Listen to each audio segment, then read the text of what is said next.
السلام عليكم الحمد لله رب العالمين. അള്ളാഹുവിന്റെ ഇസ്മുകളിൽ പ്രധാനപ്പെട്ട ഒരു ഇസ്മാണ് നാസിർ, ഹഫീൽ എന്ന ഇസ്മുകൾ. അള്ളാഹു ഹാഫിലാണ്, അതുകൊണ്ട് നമ്മളെല്ലാവരും മഹ്ഫൂളാണ്. അള്ളാഹു നാസിറാണ്, അതുകൊണ്ട് നമ്മളെല്ലാവരും മൻസൂറാണ്. ഈ ഒരു വിചാരത്തിലേക്ക്, ഈ വിശ്വാസത്തിലേക്ക് ഒരു മനുഷ്യൻ ഉയർന്നാൽ സദാസമയം അള്ളാഹുവിന്റെ സഹായം അവന് കിട്ടിക്കൊണ്ടിരിക്കും. അള്ളാഹു ഖാലിഖാണ്, അതുകൊണ്ട് നമ്മൾ മഖ്ലൂഖാണ്. മഖ്ലൂഖി എന്ന അവസ്ഥയിൽ നമ്മൾ പുറത്തു പോകില്ല.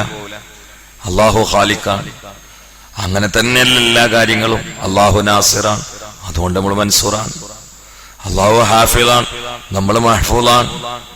അള്ളാഹ്ക്ക് ഹിഫ്ള് ചെയ്യാൻ പറ്റും, അത് അള്ളാഹു തആല ഏതെങ്കിലും രീതിയിൽ തെളിയിച്ചു തരുമല്ലോ. വിശുദ്ധ ഖുർആൻ അള്ളാഹു ഏറ്റെടുത്ത കാര്യമാണ്.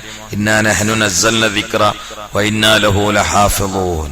കണ്ടോ, ഇന്നാ നഹ്നു നസ്സൽന ദിക്റ വ ഇന്നാ ലഹു ലഹാഫിളൂൻ. അത് ഇറക്കിയത് നമ്മളാണ്, അത് സംരക്ഷിക്കാൻ നമുക്ക് കഴിയുമെന്ന് പറഞ്ഞു. ഖുർആൻ ഇന്ന് വരെ ഒരക്ഷരത്തിന് ഈ ലോകത്തെ ഏറ്റവും കൂടുതൽ ശത്രുക്കൾ തകർക്കാനും നഷ്ടപ്പെടുത്താനും മായ്ച്ചു കളയാനും ശ്രമിച്ചത് വിശുദ്ധമായിട്ടുള്ള ഖുർആനാണ്. എത്ര കാലം മുതൽ തുടങ്ങിയതാ? ഇസ്ലാമിക വിരോധികൾ മൊത്തം അവരുടെ എല്ലാ തന്ത്രങ്ങളും പാറ്റി ഒരുപാട് കോടികൾ ചെലവഴിച്ചുകൊണ്ട് ഇന്ന് വരെയുള്ള പരിശ്രമങ്ങളിൽ ഏറ്റവും കൂടുതൽ ശ്രമിച്ചത് വിശുദ്ധ ഖുർആൻ കണ്ടുകെട്ടാൻ വേണ്ടിയാണ്. പക്ഷേ ഒരു പുള്ളിക്ക് പോലും ഇന്ന് വരെ വ്യത്യാസം വരുത്തിയില്ല, വ്യത്യാസപ്പെടുത്താൻ കഴിയില്ല. കാരണം അതിന്റെ ഹഫീൽ അള്ളാഹു ആണ്, അതുകൊണ്ട് അത് മഹ്ഫൂളാണ്. അള്ളാഹു ഹാഫിലാണ്, അതുകൊണ്ട് മഹ്ഫൂളാണ്. അള്ളാഹു നാസിറാണ്, മൻസൂറാണ്. നമ്മൾ ഇവിടെ കണ്ടോ, ഈ ലോകത്ത് ഏറ്റവും വലിയ വധഭീഷണി നേരിട്ടത് മഹാനരായ അഷ്റഫുൽ ഖൽഖ് നബി മുഹമ്മദ് മുസ്തഫ. ഏറ്റവും വലിയ വധഭീഷണി നേരിട്ടത് റസൂലുള്ളാഹിയാണ്.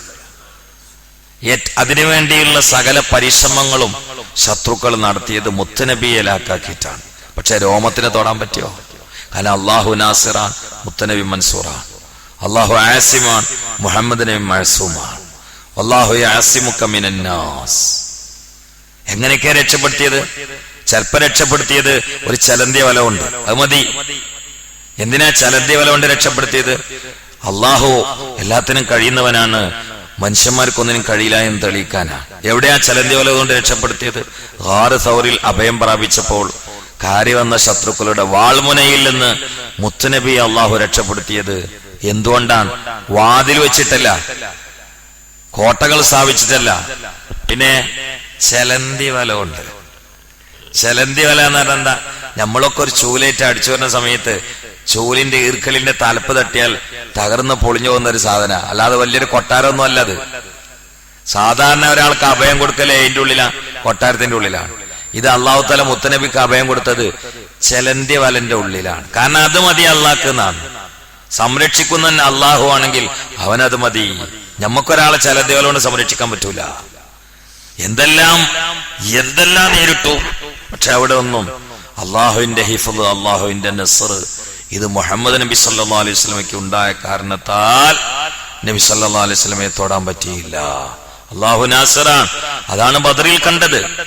313 എന്ന് പറഞ്ഞാൽ റമളാന്റെ നോമ്പ് നിർബന്ധമാക്കപ്പെട്ട ആദ്യത്തെ വർഷത്തിലെ പട്ടിണിപ്പാവങ്ങൾ നട്ടുച്ച സമയത്ത് വാളില്ലാതെ പടപൊരുതിയിട്ട് തിന്ന് കൂത്താടി വയറ് വീർപ്പിച്ച തടിമാടന്മാരായ ആരോഗ്യ ദൃഢകാരരായ 1000 ചെല്ലാനും ആളുകളുമായി, സർവായുധ സന്നദ്ധരായ ആളുകളുമായി നിരായുധനായ പട്ടിണിപ്പാവങ്ങൾ യുദ്ധം ചെയ്തുകൊണ്ട് ലോക ചരിത്രത്തെ ഞെട്ടിച്ച വിജയം നേടിയെടുത്തെങ്കിൽ അത് അള്ളാന്റെ സഹായമാണ്.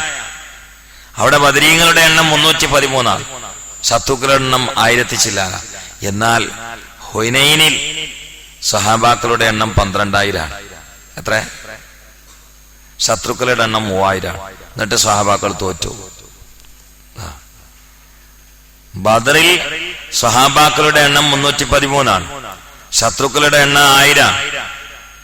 സഹാബാക്കളുടെ കയ്യിൽ ആയുധമില്ല, ശത്രുക്കളുടെ കയ്യിൽ ആയുധമുണ്ട്. കാര്യമായ ആയുധമൊന്നുമില്ല. സിദ്ദീഖ് റളിയല്ലാഹു വളഞ്ഞിട്ട് കുറച്ച് സഹാബാക്കൾ ചോദിച്ചു, സിദ്ദീഖ് എന്താ ചെയ്യാ, കയ്യിൽ ആയുധമൊന്നും ചെല്ലോ പറഞ്ഞു. സിദ്ദീഖ് റളിയല്ലാഹു പറഞ്ഞു, എന്റെ അടുത്ത് കുറെ ആയുധം ഉണ്ട്, എല്ലാരും കൊണ്ട് നിൽക്കി ഞാൻ തരാറുണ്ട്. അതിൽ ഒരു ആയുധം കിട്ടാൻ വേണ്ടിട്ട് നിരന്ന് നിന്ന് അപ്പൊ സിദ്ദീഖ് റളിയല്ലാഹു ഒരു 10 ആൾക്ക് കൊടുത്തു, നിങ്ങൾക്ക് നല്ലൊരു ആയുധം തരാ, ചൊല്ലിക്കോളി. യുദ്ധക്കളത്തിൽ കണ്ട് ഇറങ്ങിയിട്ട് ഹസ്ബുനല്ലാഹു നിഅമൽ വക്കീൽ നിഅമൽ മൗലാ വ നിഅമൻ നസീർ എന്ന് ചൊല്ലിക്കൊള്ളുന്നാണ്. ആ ഒരൊറ്റ സഹാബാക്കളും പിന്നെ പരാജയപ്പെട്ടിട്ടില്ല. അവരായുധം അതായിരുന്നു. വേറെ ചില ആളുകളോട് സിദ്ദീഖ് റളിയല്ലാഹു പറഞ്ഞു, നിങ്ങളാണ് ചൊല്ലിക്കൊള്ളി, ലാ ഹൗല വലാ ഖുവത ഇല്ലാ ബില്ലാഹിൽ അലിയിൽ അദീം. ഓലി ചൊല്ലി യുദ്ധം ചെയ്തു, ഒറ്റാളും പരാജയപ്പെട്ടില്ല. ഗനീമത്ത് സ്വത്തായിട്ടാണ് പരിക്കോയത്. അപ്പൊ അത് ആയുധാണ്. കുറെ സഹാബാക്കളുടെ ആയുധം അതാണ്, എന്നിട്ടും ജയിച്ചു. പക്ഷെ ഹുനൈൻ യുദ്ധത്തിൽ സഹാബാക്കളുടെ എണ്ണം 12,000, ശത്രുക്കളുടെ എണ്ണം 3000. എന്നിട്ട് തോറ്റു. ആര്? സഹാബാക്കൾ തോറ്റു. എന്തേ? അതെന്തേന്ന് ഞാൻ പറഞ്ഞുതരാം. ബദർ യുദ്ധത്തിൽ സഹാബാക്കൾ 313 ആളുകളാണ്. അതെന്നെ ആയുധമല്ല. ശത്രുക്കൾ സർവായുധ സന്നാഹരായി 1000-ഓളം വളരെ ശക്തരായി നിൽക്കുകയാണ്.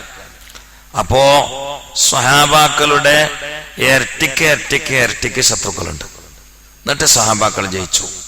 ഈ ഒരു അനുഭവം വെച്ചുകൊണ്ട് സഹാബാക്കളിൽ ചിലര് എന്ത് പറഞ്ഞു, 12,000 ആളുകളില്ലേ നമ്മള്, ഓല് 3000. അവരിൽ പല ആളുകളുടെ കയ്യിലും ആയുധമില്ല, നമ്മളെ തലത്ത് ആയുധമുണ്ട്.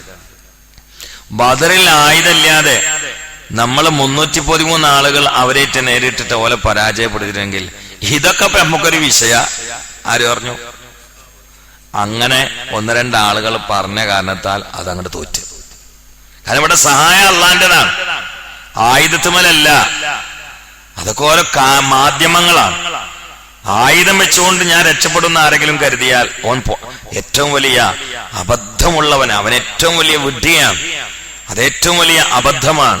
കാരണം ആയുധത്തിന്റെ മുനയോ ആരോഗ്യമോ ഇതൊന്നുമല്ല മനുഷ്യനെ സഹായിക്കുന്നത് അല്ലാഹുവാണ്. ഈ മറ്റേതൊക്കെ ഒരു കാരണം. രോഗം വന്നാൽ മരുന്ന് കഴിക്കുക എന്നുള്ള കാരണമാണ്. ഒരേ രോഗത്തിന് ഒരേ മരുന്ന് സ്വീകരിച്ചിട്ട് ചില ആളുകൾ രക്ഷപ്പെടുന്നു, ചില ആളുകൾ മരിക്കുന്നു. ബഹുമാനപ്പെട്ട അത്തിപ്പറ്റ ഉസ്താദ്, അല്ലാഹു ആഫിയത്തുള്ള ദീർഘായുസ്സ് കൊടുക്കട്ടെ, ക്യാൻസർ പിടിച്ചിട്ട് അവരുടെ ശരീരത്തിന്റെ ഒരു ഭാഗം മൊത്തം തളർന്നു.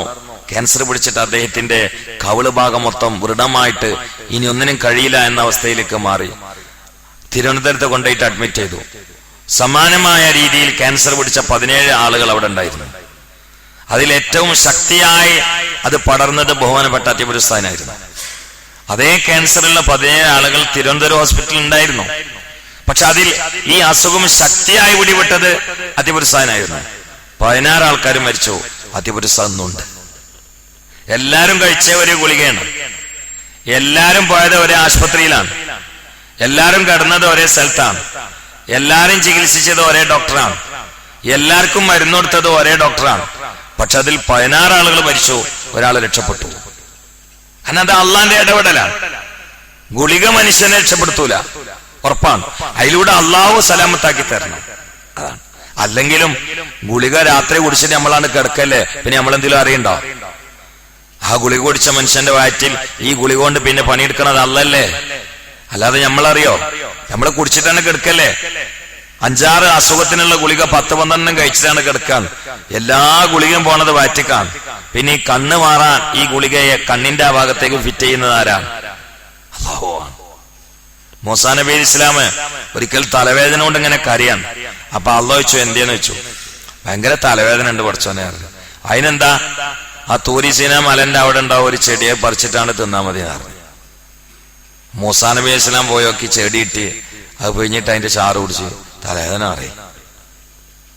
ആ മൂസാ നബിക്ക് മനസ്സിലായി തലവേദനക്ക് നല്ലൊരു മരുന്നുണ്ട്.